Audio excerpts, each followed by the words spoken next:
জ্বালানি তেল ও গ্যাসের সংকট, বিদ্যুতের ভুতুড়ে বিল, আইনশৃঙ্খলা পরিস্থিতির নিয়ন্ত্রণের বাইরে এবং নিত্য প্রয়োজনীয় জিনিসপত্রের লাগামহীন দাম বৃদ্ধির প্রতিবাদে মাঠে নেমেছে ১১ দলীয় ঐক্য। আজ বৃহস্পতিবার সকালে প্রবল বৃষ্টির মাধ্যমেও ঢাকার মুক্ত অঙ্গনে অবস্থানে কর্মসূচি পালনের মাধ্যমে এই প্রতিবাদ পর্ব শুরু হয়।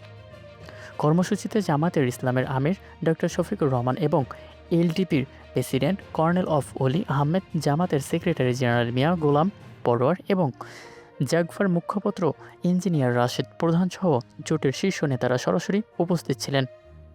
অবস্থান কর্মসূচি শেষে দুপুর 11:15টার দিকে নেতাদের নেতৃত্বে একটি বিশাল মিছিল সচিবালয় ঘেরাও করার উদ্দেশ্যে রওনা দেয়। কিন্তু মিছিলটি 0 পয়েন্ট অতিক্রম করতেই পুলিশ ব্যারিকেড বসিয়ে তাদের গতি থামিয়ে দেয়।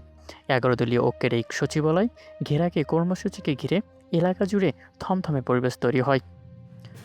অপ্রীতিকর ঘটনা এড়াতে সচিবালয়ের সামনে অতিরিক্ত পুলিশ মোতায়েন করা হয়েছে এবং নিরাপত্তার স্বার্থে সচিবালয়ের সবগুলো গেট একযোগে বন্ধ করে দেওয়া হয়।